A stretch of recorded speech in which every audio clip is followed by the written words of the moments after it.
The UDRcast is not affiliated and does not represent any 12-step fellowship. I, Bill Ward, the host of the UDRcast, will be sharing my experience and my journey of recovery. That does include, but is not limited to, the literature contained in the Big Book of Alcoholics Anonymous and the 12 Steps. Our guests will be sharing their own path to recovery and what has worked for them. The UDRcast encourages and supports all paths to recovery.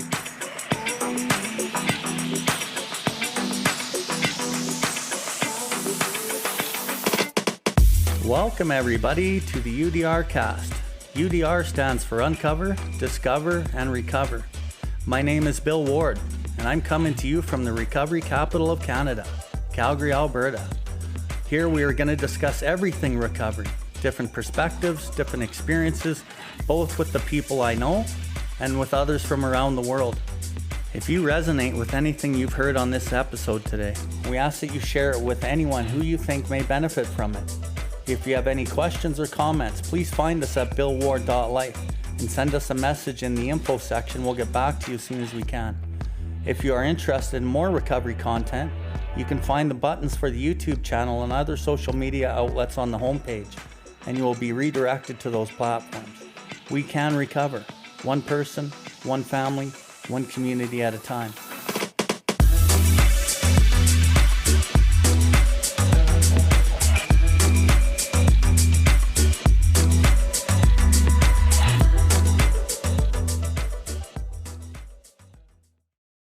Hey Jess, how's it going, bud? Good, Bill. Long time no see. I think when we chatted before we did this, got the microphones on and whatnot. I think, kind of calculated it's been maybe 9 months.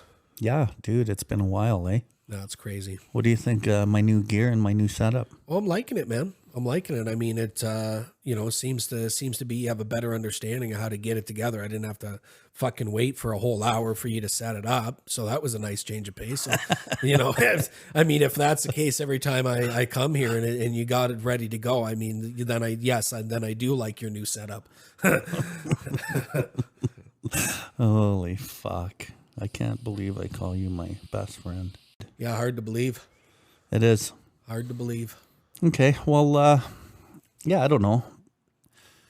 Just kind of go off the cuff here. I'm just looking at my phone, seeing some of the topics that I've written down here, and one of them is, what is the insanity? You were just telling me a story about this guy that you had met at a meeting, and we'll talk about that a little later, and we won't mention names. This was out of town, and we don't know this guy, so it doesn't really matter. But part of the premise behind your story was this guy was like, well, I can't really sponsor because as I learn the book better through that process, I change, and how can I do this properly if I'm changing along the way? Which brings me to the topic, what is the insanity? So for me, when I first came in here and through the understanding of this literature, the insanity is I pick up a drink and I'm stone cold fucking sober. And I know what's going to happen. What's going to happen is I don't know what's going to happen. And it happens continuously, and I can't seem to not pick it up. And, as we kind of roll through that first set of steps, and even after the first set of steps, I still didn't really understand that fully. I think I'm better at teaching that now than I understood it when I went through, but I get it today, that the real insanity of step 2 is God restores us to sanity, and we can match the sane thought to not drink with the insanity to drink. And, but I will say that as I go to meetings and I hear different messages in the meetings, everyone just thinks that it means that I'm insane. Do you hear the same type of thing in regards to like the first stage of that insanity? Well, I mean, typically what I hear and probably what you hear is going to be the same, that the insanity is all the things I did when I was drinking. So I remember, like, I just came back from a meeting where, the older gentleman was talking. He's talking about how he came from Lloydminster to Edmonton, absolutely hammered. And this is regular, like an hour and a half drive. And he said he did it in 45 minutes. And I just had to laugh. I'm like, dude, if that's the insanity around here, that's a Tuesday night, right? That's not even going to come close to scratching the surface of what we're really talking about here. You know, we talk about the insanity. I hear that said a lot and have always heard it. Probably will always hear it as the mental obsession, right? The insanity and the mental obsession is one and the same. You know, the last number of years I've been trying to get that out of my vocabulary. I think it gives the wrong impression of what this actually is, and that, you know, the idea seems to be that I have to, you know, overly obsess about drinking before I pick up a drink, and that's just not my experience. I mean, you know, my experience is we talk about the insanity. It's the same as the delusion. It's the same as the dishonesty, which is that I will think about a drink, I'll give myself a plausible excuse, and I'm drunk, and it's just that simple, right? You know, the idea of, you know, coming in here and understanding that right away, that just was not the case. You know, it's funny, I ended up working with a guy maybe about a month ago now, and I don't know how we got on this, but me and him were probably together for 4 hours, 3 of which I went through my life story of the struggles that I had to go through. And of course, Bill, you're a big part of that, of just information and the lack thereof. You mean lack of information of understanding the program? And the delivery that you never heard and the message that you never heard? It just wasn't there. Yeah. It just wasn't there. I mean, the only thing I got was, you know, reading the first number of chapters, I understood I was fucked. I just didn't know how fucked. So that was that. And then I had a nodding acquaintance with something of the defective character, understanding that it was bigger than it was being presented. That's about it. That's really about it. I mean, understanding that, you know, spirituality fits some way in there, and it has to fit in such a way that keeps me from drinking. Mm-hmm. And then understanding that sponsorship is probably very important, more important than it's being touted. I mean, these are the base understandings I had by the time I was 12-stepped. Okay, I'm going to go back to something you said a minute ago. You're trying to get this out of your head, you said. And correct me if I'm wrong, but what you're trying to get out of your head is that the mental obsession is what actually drives the drink. Like, and we hear that all the time, Yeah. like the obsession, the obsession, the obsession. And what I like to point out at the meetings when I'm sharing or with the sponsees or with people that I'm working with or that are asking me questions is the book doesn't actually say obsession in the first number of chapters where step 1 exists, right? It talks about, go ahead. No, keep going. I'm just agreeing with you. Yeah, it talks about, you know, the mental blank spot, the insane trivial excuse, the inability to leave it alone no matter how great the necessity or wish. It talks about, you know, the certain plausible excuse, if I didn't say that already, and what else? Yeah, well, I mean, you know, so it talks about the insane trivial excuse, the plausible excuse, which I believe you've already said both of those. This total inability to leave it alone, no matter how great the necessity or the wish. But in a lot of the action, it talks about dishonesty. And so I just cap it up with dishonesty. The same dishonesty I could use in business or in regards to the opposite sex is the exact same dishonesty I'm going to use in regards to a drink, a drug. Right. So bringing us back to the insanity, it's always the dishonesty that creeps in and allows me to pick up a drink.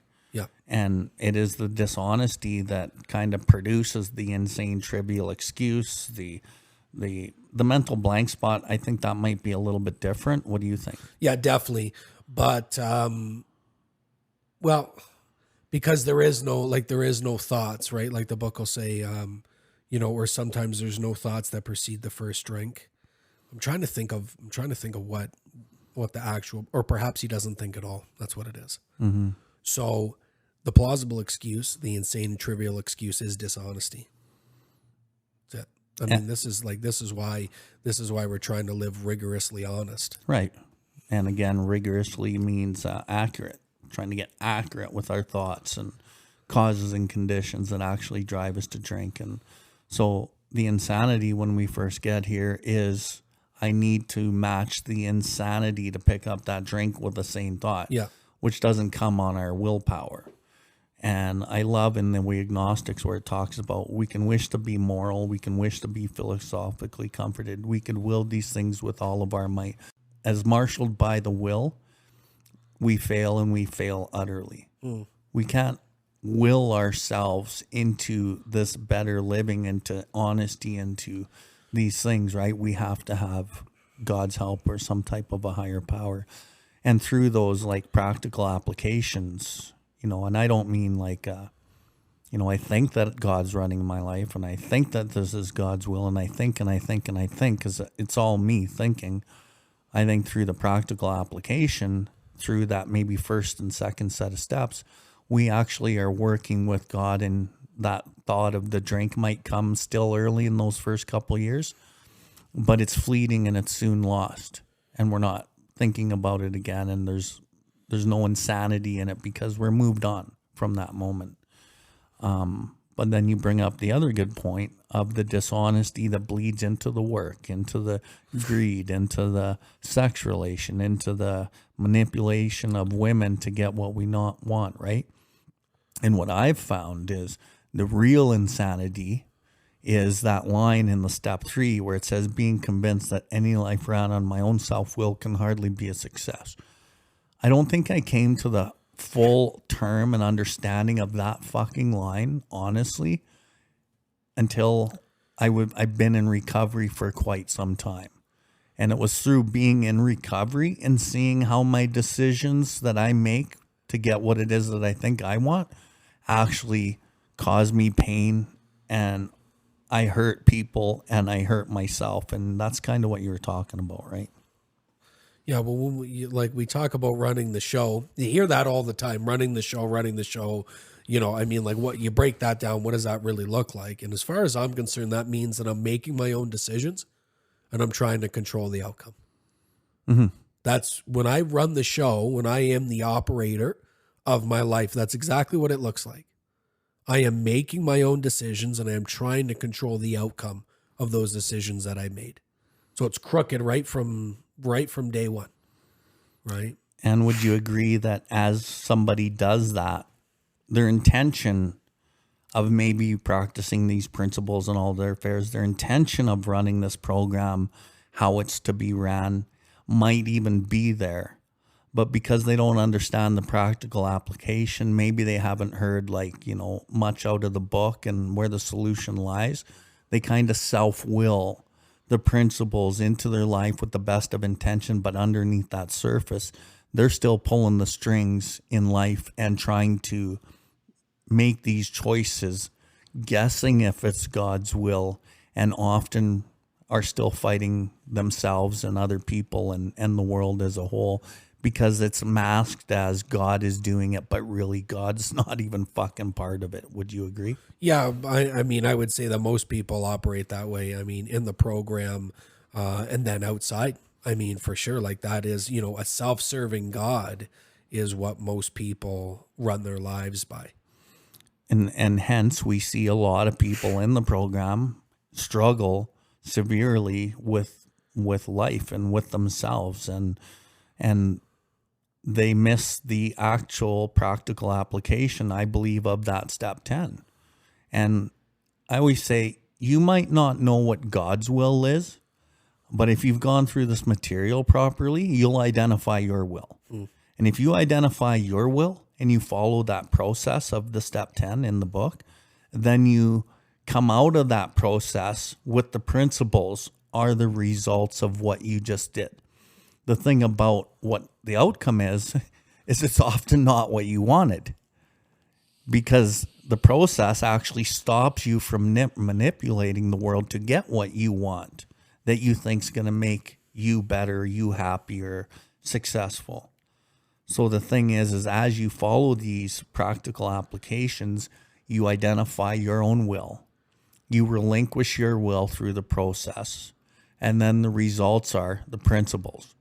Because as we don't step on the toes of our fellows by following this process, as we don't manipulate and try to draw more love or more, whatever it is from people, we are not getting what we want. So there's still a bit of an emptiness feeling sometimes, and then that desire that they were trying to get isn't gotten. But underneath the surface, they just practice maybe some courage and some faith and some perseverance and some willingness. They practice these principles. So that's where their principles come from, is through the process. And what's happening is down the road, like the payoff is kind of, you miss the immediate payoff of what you think it is that you're going to get. But the real payoff comes down the road through that character building, right? And in essence, you're kind of relinquishing like little microscopic pieces of self that you don't really know through these processes. But it just doesn't make sense sometimes, right? Yeah, I mean, like more often than not, you're not given the opportunity to, have all your wants taken care of, right? I mean, generally in the first year, you're getting those needs taken care of. When individuals' hands are tied behind their back, they have to do the character building. I mean, it's only when I was able to see that, the building of the character had to come first. Material progress was, second to that. What I found interesting is that out of character building came all the material that I wanted.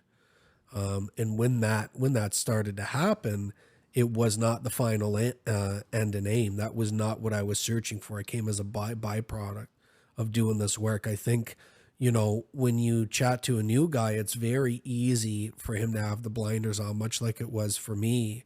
Very limited self-will on what my life can be. And it was only through the building a character that was actually able to open up doors that I never saw possible, right? But the character building has to come first. That's the thing, right?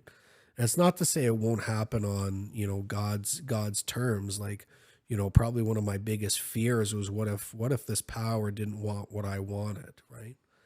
That was a big issue, a big hang up I had.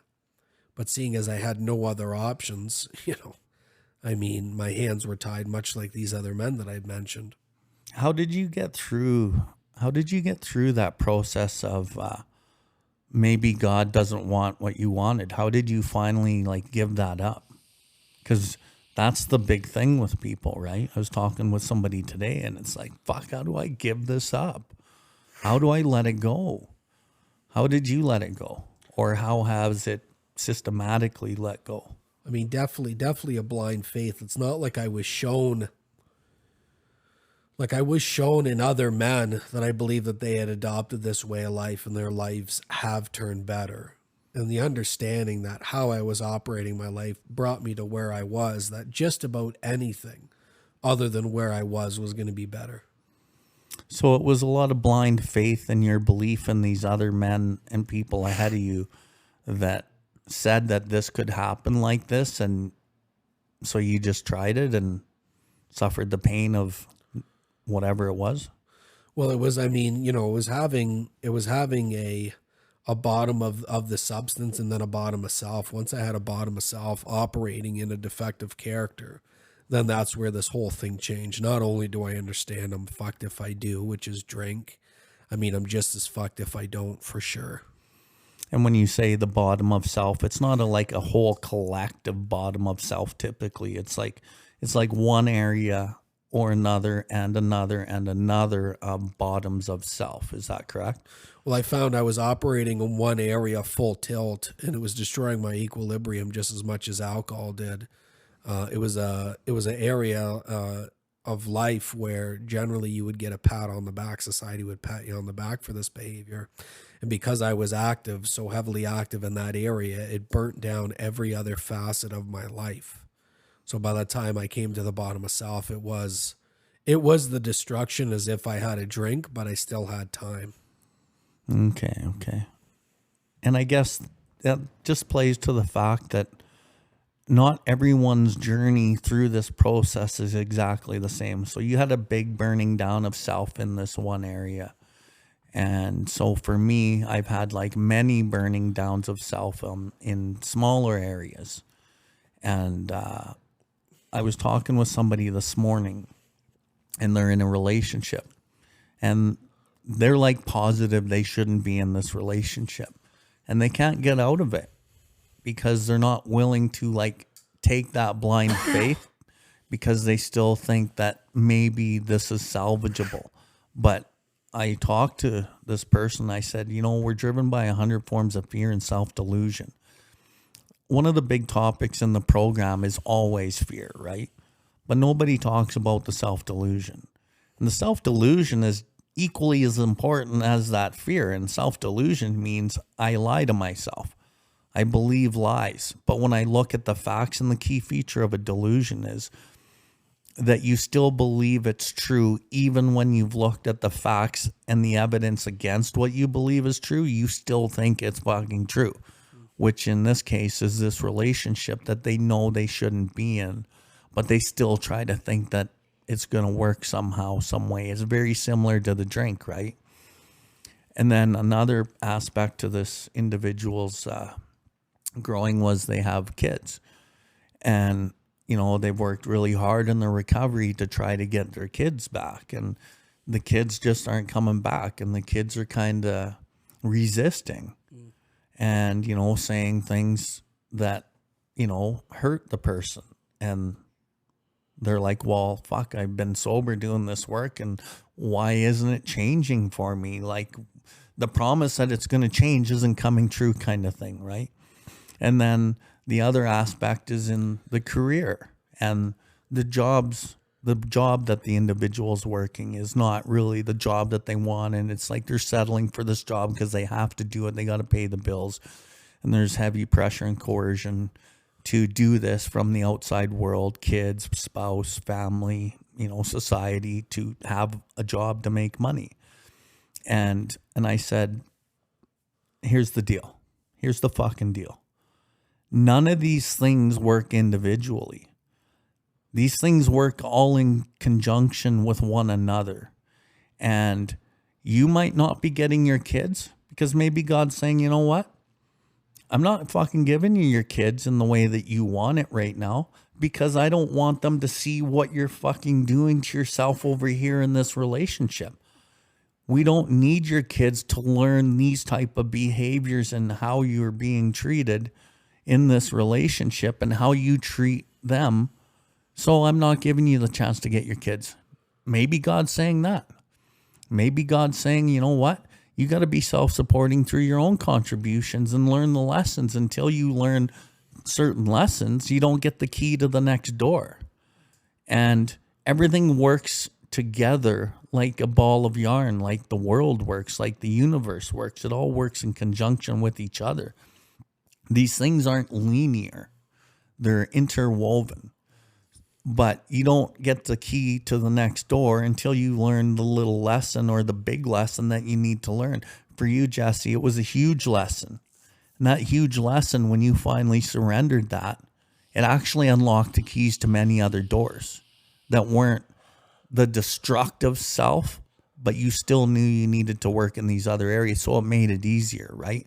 And I'll finish with this. I told this person, I said, this is my experience in sponsorship and in my own life, because you know some of the issues I've had in my relationships.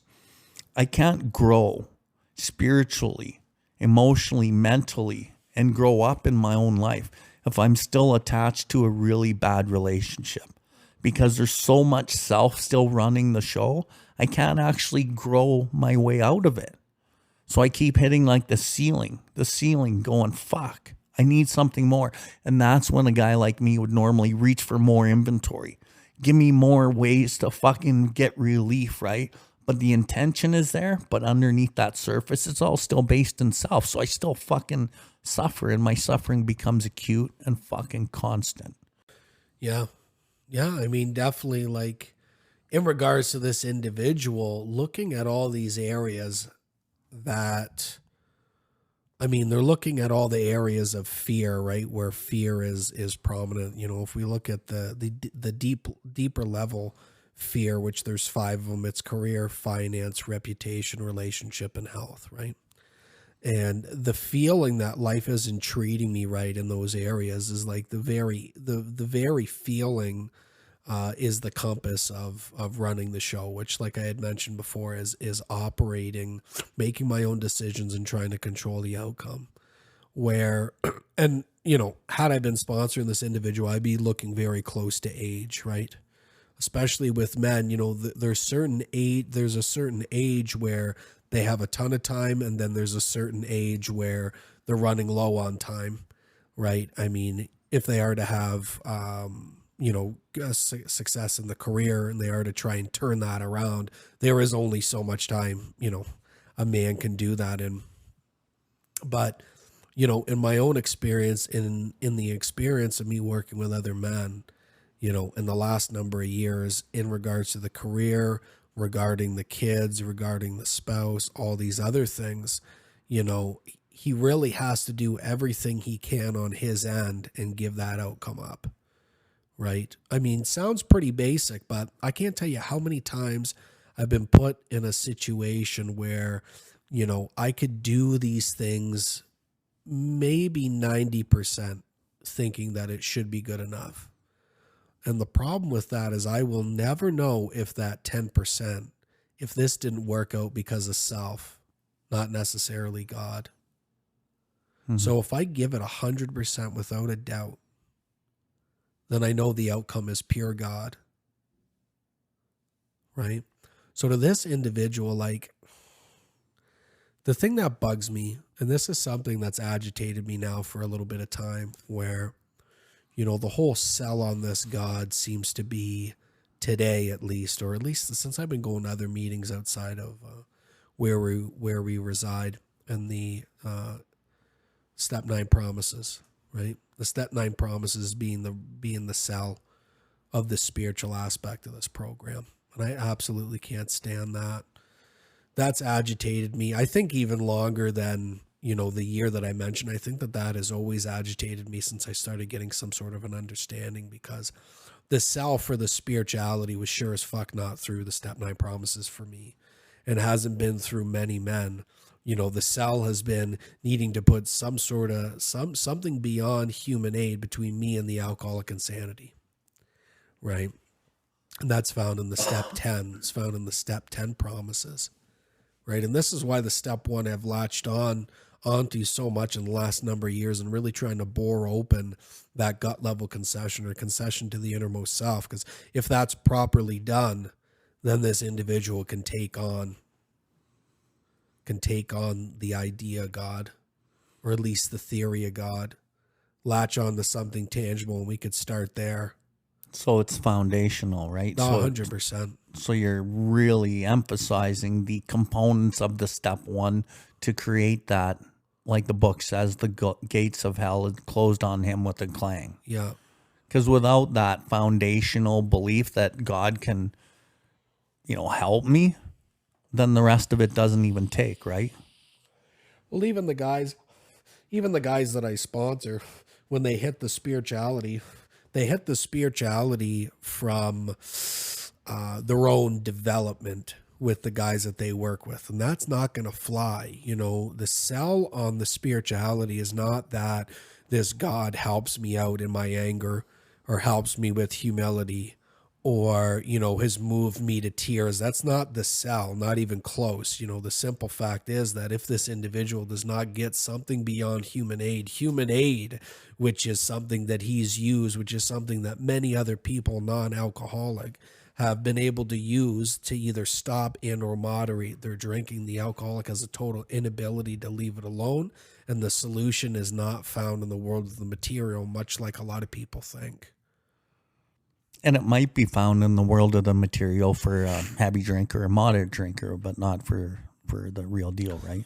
Well, I mean, for the heavy drinker, the moderate drinker is not even on our radar in the conversation, right? But the heavy drinker can drink alcoholically, given sufficient enough reason, can stop and or moderate, right? So, and of course, we have a ton of heavy drinkers.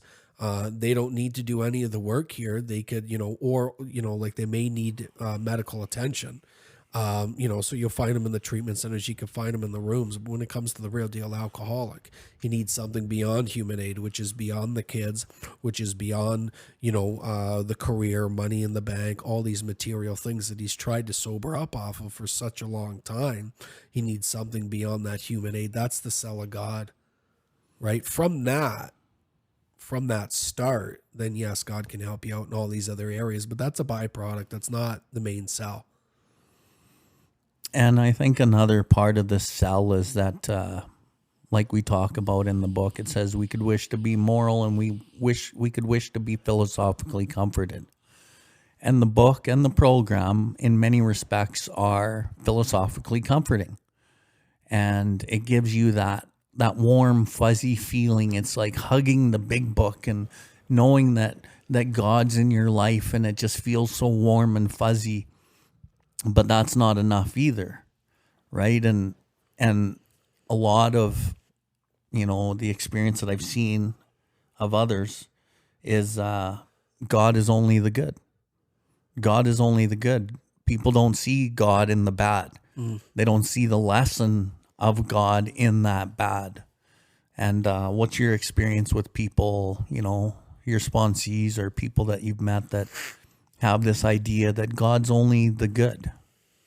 Well, I think most people try to believe that God's only the good. And I like to call that house of cards. Going back to what you were speaking about previously, I think I just actually lost it. So I'm going to keep on going with what I'm talking about now. But, God is everything or else he's nothing, right? I mean, this is something that I've been growing into the last little while now, is that, if we look at the problem of the alcoholic, it's twofold, right? It centers in the mind, and then there's issues with the body, right? Being allergic. And it only makes sense that the solution has to be both centered in the mind and in the body. And what I believe that is, I believe that the God of the mind is a perspective. And I believe that starts with God is everything or else he's nothing. And when you say perspective, does it match the idea that I often talk about with God is a theory? No, not really, because like understanding God as a theory and not having any tangible experience, and then being able to use God as a perspective, and then having, like, for example, desire to seek and do God's will, that's in the mind, right? That's also a perspective. It's a latter perspective. Just the perspective alone means fuck all, though, because it has to be centered with a gut intuition, right? And so that's a full equilibrium from the mind to the body, right? So where you get the perspective starts in we agnostic, that has to be a mantra. And then when you start opening up the channel to this gut intuition that I mentioned before is 5. So that's done through inventory, right? So it's kind of like, for example, if you look at 10 is a step in which that you both clear the channel in the spot check inventory and you realign the perspective, which is a desire to seek and do God's will. So that's more found in 10, but when we actually look at or that's more found in 7 rather. When we actually look at step 10, it is carrying the vision of God's will into all of our activities. How can I best serve thee? Thy will, not mine, be done. So I just don't clear the channel and then that's it. I think a lot of guys have issues with that we just clear the channel. I get that little bit of relief or of that presence and awareness, and that's done, right? So it is clear the channel, you get the promises, then essentially desire to seek and do God's will, right?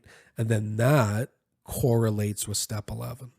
Mm-hmm. Step 11, when I sought out God's will, quotations, I'm using quotations here because soughting out God's will can be delusional, right? That's kind of, I know that we had touched on that a little bit. 100%. And this is why the intuitions that come, so I go into the 11 with this desire to seek and do God's will, carry the vision of God's will into all my activities, right? That's the perspective that I go into the 11 with. And so that means that what I get out of the 11 should be more God-centered service into intuitions, inspirational thoughts. That's what I'm looking for. And of course, those have to be grounded, right? That's the thing a lot of guys miss, though, is I understand that I have to get grounded in the 5, right? I understand that. I understand that another person has to be there and they have to bring God into this conversation. But for some fucking reason, I seem to forget that in the latter steps where step 5, I get grounded with somebody else and I totally forget that in 10, 11, and 12. And so I start getting all these inspirational thoughts and I'm just going into situations half-cocked for months, right? Then I'm disturbed. I want to blow my brains out.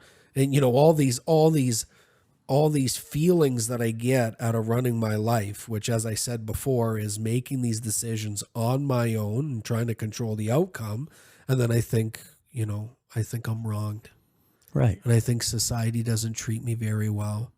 And I think they don't pay me enough at work. And then I think, oh, my relationship, and she doesn't love me. And just all this complete fabricated nonsense. I'd say the best thing I get out of this program today as a 12-step member is the sanity.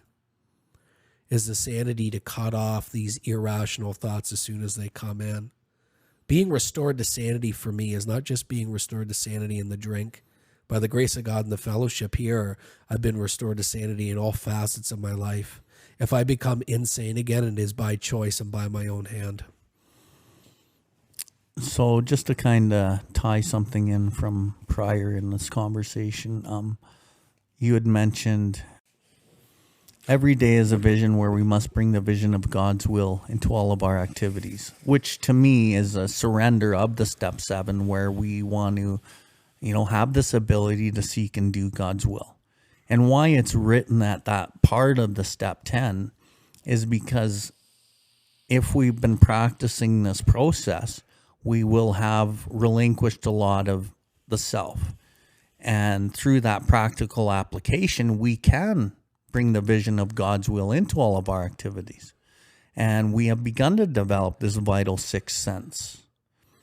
And it becomes a working part of the mind. We come to rely upon it, right? And as we kind of go into the step 11, you had alluded to, we have a different attitude.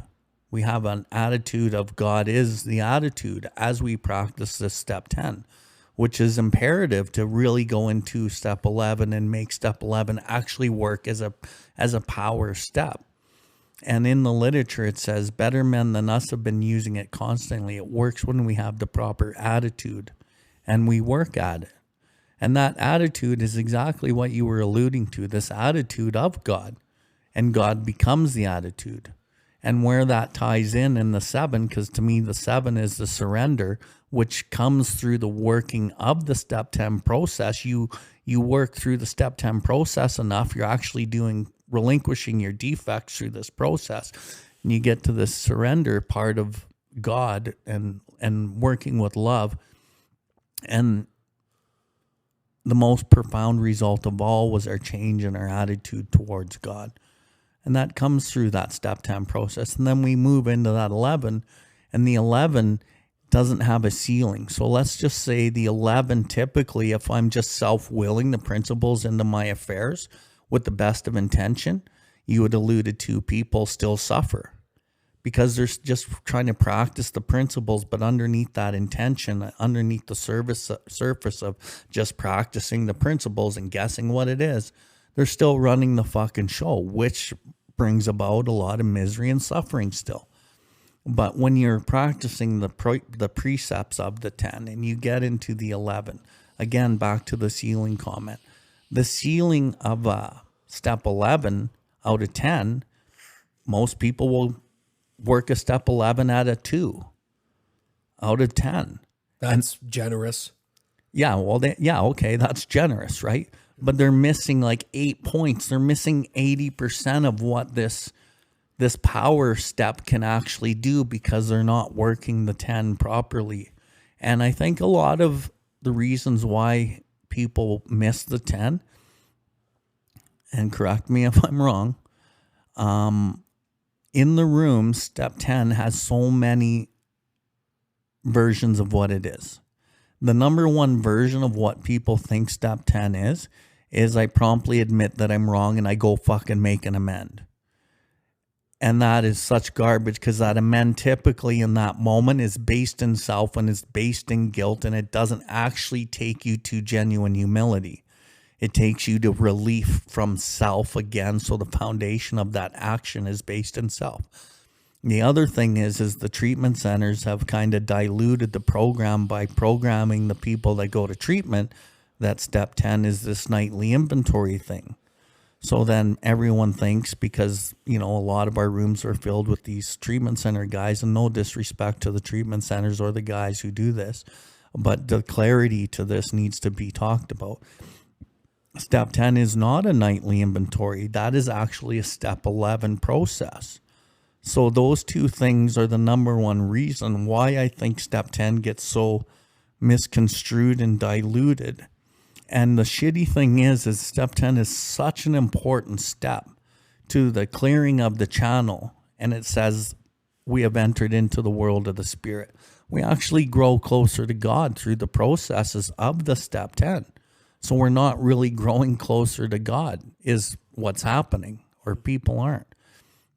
And so, step 10 is one of those steps that I like to bring up in a topic discussion meeting, because I want to hear what people say. And I always want to try to, steer the message back to the book and to what it says. And now, going back to the step 11, once that channel's fully cleared and God is that attitude and you're really seeking something different, now that ceiling of a 2 or a 1 that most people will run with in the meditation now becomes unlimited.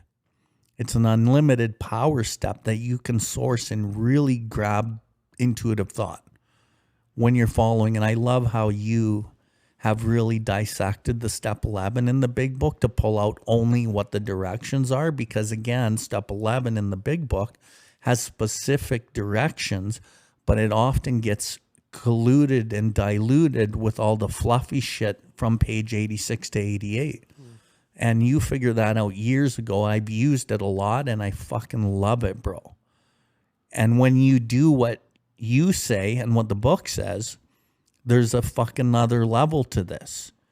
And a lot of people think of like intuitive thought like only comes in like that moment that they're struggling. No, the intuitive thought and inspiration can come all day long. You're no longer burning up energy foolishly trying to arrange life to suit yourself. Why? Because you're now kind of on a different plane.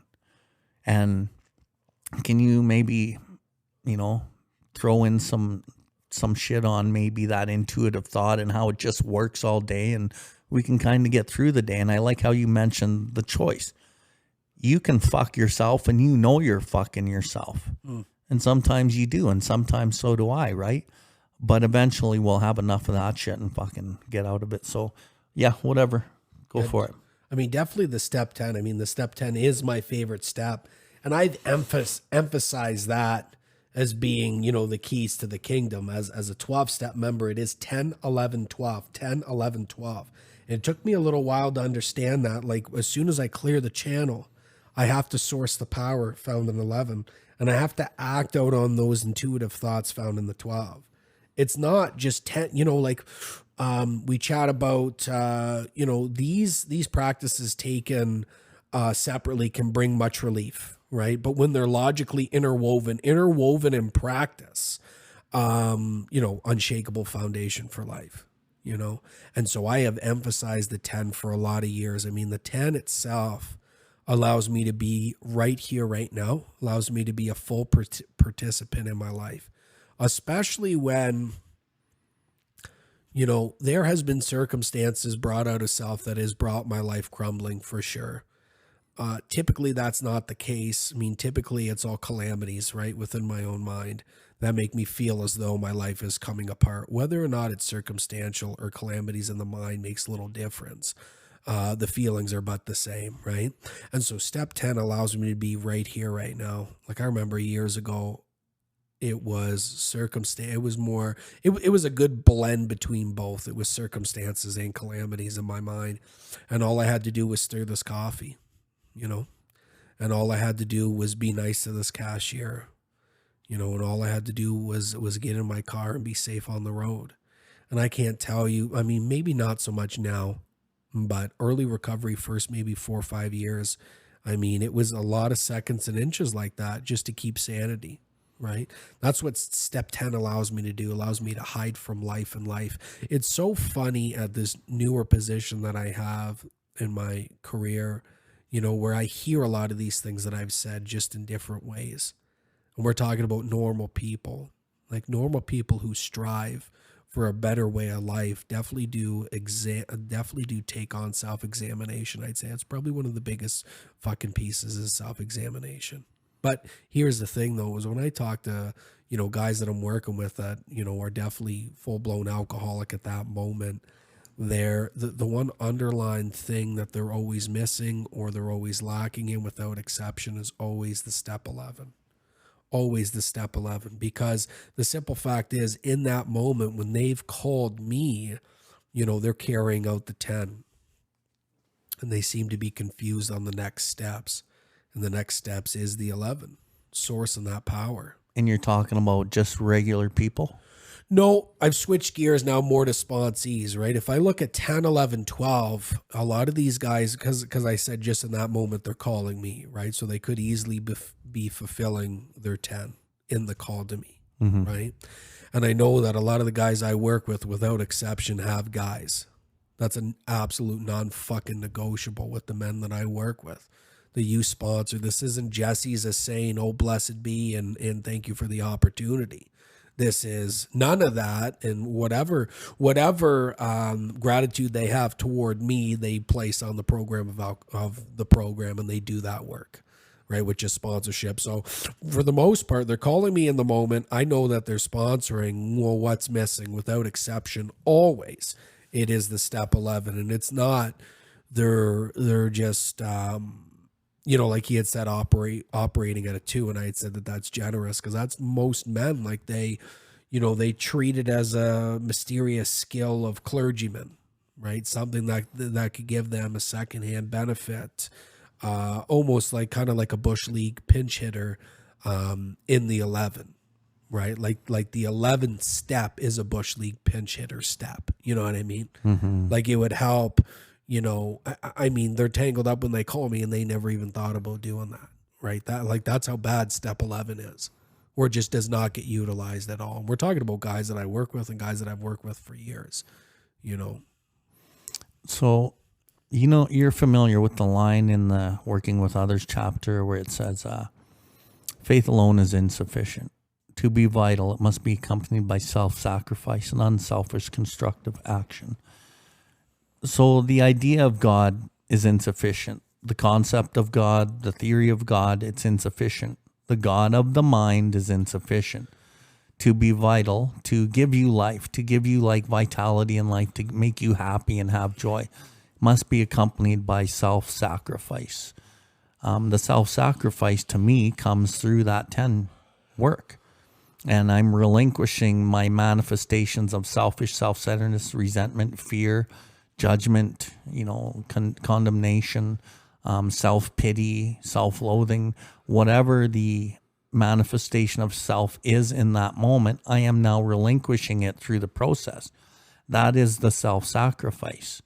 And then it gives me a better relationship with God, because now I'm clearing all the shit that's not God out of the way.